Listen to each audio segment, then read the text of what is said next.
guys, it's Shelly here. Welcome to my channel and thank you for joining me today. Today's video will be a colour along from Rita Berman's Land Under the Microscope book, I think it translates to.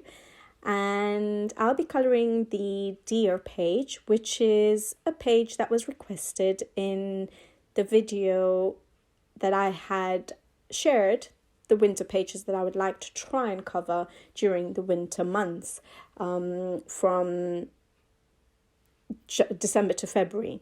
And it was one of the popular pages, and so I thought I would colour it, and I'm very happy to be colouring in it because it's going to be my 30th page in this book. I think that makes this book probably the most coloured book that I have in my collection, which makes sense because I did get this book, it was one of my first books in my colouring journey and when I first started in 2020, and so it does make sense that it's one of my most coloured books. But yeah, hopefully one day I might eventually finish the book, but yeah, there's still loads of pages to get through. This is a fairly simple looking page, but for me, I do find simple pages sometimes a little bit more challenging, especially when I've got to do a background. So busy pages, intricate pages, I don't find them as challenging as doing a page where there's a lot of background to do. And so yeah, when I looked at the page, I was like, oh, this is a simple page. But then having to think about the background, I was like, I have no idea what to do with the background. But I decided that I wanted a very soft looking background. I didn't want it to be too overpowering for the foreground. And so I decided that either I'd go for soft pastels or distress ink. And I had just recently got a new mini kit of distressing from Ranger, and I think the color that was new for me was the Speckled egg color, and I decided I really liked that color and I wanted to try and use that on this particular page. So that's basically how I decided on what I was going to do with the background. I was just going to keep it quite soft, and so that made me choose the distress inks in this instance, and I really like how the background turned out. I did use drawing gum to block out a lot of the areas where I didn't want the distress ink to go over before using the distress ink, and you'll see that on the video. But yeah, I think eventually I'll have to also learn how to work with distress ink going over the line art so that I know how to then lay colour on top of it in terms of what shades of colour that will work, things like that. But I've never really used distress ink yet for basing. I know you can. I know there are some amazing colorists out there like Karen from Zucchini Kitty who do amazing jobs with distress ink for basing and incorporating it in the actual colouring rather than just for backgrounds, and one day I'm going to try that, but at the moment it's very new for me, so I do tend to block out the line art. And as I always say, I don't use the distress ink at the end of colouring my page because I'm using watercolour pencils, which are the Faber Castell Albrecht Dürer pencils, and if I was to use the distress ink at the end, they will smudge the pencils out of the line art, and so that's why I do the distress ink before starting to use my pencils. However, if you're not using watercolor pencils, if you're using Polychromos, for example, or any other pencil that's not water based, you can do the distress ink at the end. For Rita Berman's pages, the animals in her illustrations, I don't tend to go very realistic or realistic at all, really. I've seen a lot of people who can transform her pages into very realistic looking pages. However, that is quite challenging, and as it is, fur is quite complex to make it look very realistic. So when it comes to Rita Berman's pages, I take the opportunity to not go realistic with the animals, and I just try and shade as normal, and if I can put in a little bit of texture to make it look like fur, I will, but I don't go all out doing just first strokes for my animals. And that was the aim with this page as well. I just wanted to have it as a simple animal page for me, rather than have to stress about making sure that the fur was perfect and very realistic. I have a lot of books where I find the need to make the animals look realistic, such as Kanoko Egusa's books, Nel Koneko's, some Hannah Carlson pages. So yeah, I enjoy that in Rita Berman's books. I'm able, because of the way she draws her illustrations, I'm able to just keep it nice and simple and not have to go realistic. And it works. For the rest of the page, there wasn't much where I'd be able to bring in color, because there was a lot of leaves and just a few berries and then the scarf. So I tried to make the leaf colors slightly different. I used, almost similar shades on all the leaves, but I changed it up a little bit just to give a different effect, which obviously you'll see on screen. I'll share it with you. And then I decided that my scarf would have to be colorful, so that I just bring a little bit of color to the page. And so I decided what color I wanted the berries to be. I didn't want them to be bright red, because that would be bright red, or blue, because that would be the normal colors I'd go for. So I went for more of a muted sort of pink color, and I decided to bring that into the scarf. And with regards for the green that I've used in the scarf, that you will see when it comes to that point in the video, instead of using the greens that I had in the leaves, I decided to try and bring in the green tones from the background onto the scarf as well. So like deep cobalt green and cobalt green. And I used my Tombow Jewel brush pens for basing the berries and the scarf pattern, and then going over with my pencils dry. And as I started to lay down the pink and the greens, I said, okay, I need one additional color, and I decided to bring in a bit of a warmish color.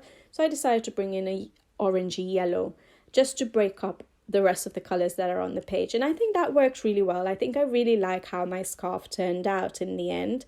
And I decided to use, which you'll see again at the end, right at the end of the video, when I do my embellishments, I use a gold glitter gel pen, the Pastel Dual Metallic Hybrid pen. Still haven't figured out the name fully. And I use that just to accent the scarf and give it a bit of a glitter effect to it. And that's obviously wouldn't be visible on photographs and stuff, but when I turn my pages, I can see that, and it looks nice and sparkly. What I did struggle with was what to do with the antlers. I had no idea what to do with the antlers, and that's why you'll see that I left that to the end for the pencil work part of it. And I wasn't sure whether I wanted to bring in colors that I was using in the scarf into the antlers. I thought that would be nice, just to give a bit more color to the page. So that's why I left it at the end. I thought, okay, I'll color my berries, I'll color the scarf, and then I'll see whether I want to bring in more color to the antlers and to balance out the colors. But once I'd done the scarf and everything, I wasn't sure how to incorporate the colors into the antlers. I thought it may not work. And so I just went simple, and I went for grays and browns for the antlers, and just ignored all the pattern work, because again, at first I thought I would try and incorporate the pattern that Rita Berman has penned in, and maybe make it look 3D, like as if the swirls, for example, are either inset or outset, or by creating shadows and stuff around the swirls to make it look 3D. But I just decided to color over all the pattern work, because I'm not very good with patterns, and so that was the simplest thing to do. But then what I decided to do was use, at the end, when I do the embellishments, add a bit of sparkle to it with the silver glitter gel pen. Again, it's the Pastel Hybrid Dual Metallic Glitter pen. And I think I like how it turned out. I think it would have been nice to be able to incorporate some of the colors, maybe in the circles basically on the antlers that I use the glitter gel pen on, just to give that little sparkle. If instead of the glitter, if I was able to put in some color, it may have looked really nice.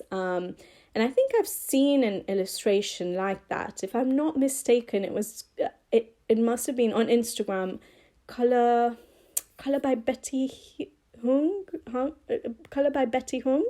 I think she's amazing. She's an amazing colorist, and she transforms every illustration. I wouldn't say she's a colorist. I think she's an artist. She transforms every illustration that she colors into super realistic illustrations. And I think it is her page, again, that she transformed this particular page into a very realistic deer.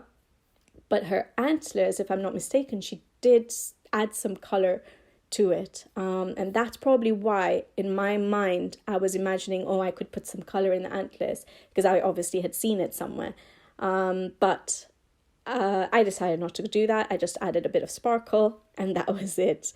Just nice and simple and easy for me, and straightforward. Something that could not go very wrong, basically. But I like how it turned out, and I really enjoyed colouring it. It was a fun page to colour, and again, because it was a winter page, I decided at the end to use my white paint pen to add snow settling on like the antlers and the leaves and the berries, and then I used my Winsor & Newton white ink to go crazy with the sprinkling effect to make it look like snow is falling. I also used my Tooli-art paint pens, as I've been doing recently quite a lot, in blocking out certain black lines. And yeah, that was the page done. And I'm happy that I coloured this page, because I have looked at it many times thinking, it's a nice page to colour for winter, but I never get around to it. And so yeah, I'm glad I managed to finally get it done. When I was going to start colouring this page, I realised I've done quite a few deers this winter season, and as colour-alongs as well. So I apologise for that. I did not realise that I think the last, not the last three, but three at least of the colour-alongs I've done for the winter season, I have done deers. So one was in Kanoko Igusa, one was in Hannah Carlson's Kanoko Igusa Rhapsody in the Forest, one was in Hannah Carlson's Seasons, and then I've done this one, Rita Berman's Zooland book.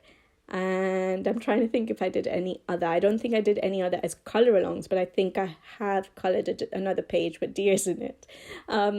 So yeah, I apologise for that. But these were the pages that were the most popular requests from the video I'd shared, my possible pages for winter options. And so yeah, I just hope that you guys don't mind it and you guys have enjoyed watching these winter colour-alongs. I think I have one winter page left that was quite a popular request from all the pages that I'd shared with you all. And so I'm going to, hopefully, I have planned on recording a colour-along for it, unless you guys are all done with winter. So if you guys are not interested in another colour-along for a winter page, do let me know and I'll just finish it off in my own time. But if you are interested in still another winter colour-along, then hopefully I'll have at least one more winter colour-along coming up for you guys.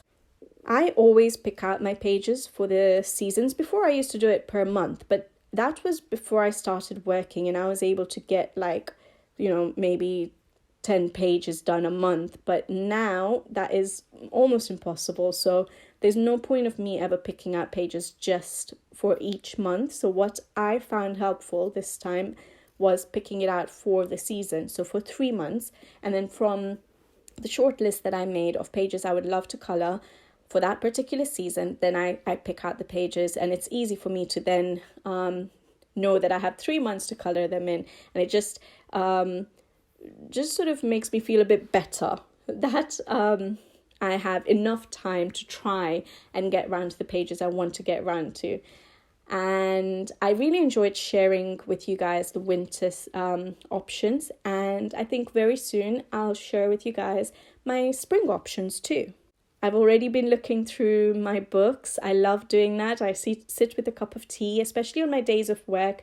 When I come home, it's later in the evening, and I put my son to bed and stuff. And by the time all the bedtime routine is done and my dinner is done, I'm exhausted and I don't actually sit down to colour. So at that time I loved just flipping through my books, and so I've started doing that for the spring season, trying to pick out pages I would love to colour between March to May.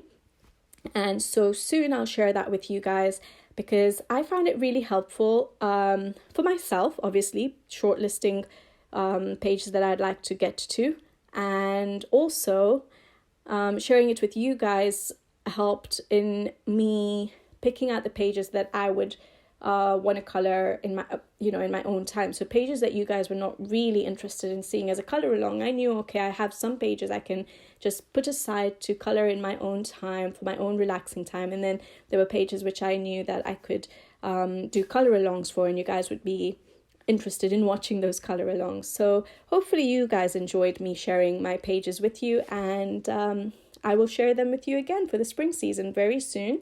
And hopefully I'll have some new color alongs coming along for another season now. I think I'm almost done with Winter, although I am enjoying certain books still, like the mythographics. So I'm colouring in Menagerie at the moment, and I've started one in Wild Winter actually, and I'm really enjoying the mythographic winter books. But yeah, I think I'm almost done with winter colouring now. I'll stop rambling on and I'll leave you guys in peace to watch the video. And I hope you like the colour along. I hope you like how the pages turned out. I was really happy with how it turned out. I thought it was such a simple page and it may not look, that great. But then it is a Rita Berman page. No matter who colours it or how you colour it, it always turns out beautiful because the illustrations are beautiful. So yeah, I did really enjoy colouring it, and I'm really happy with how it turned out. So hopefully you guys enjoy watching the colour along. And I'll be back with you guys very soon. So until then, take care. Thank you for watching and happy colouring. Bye-bye.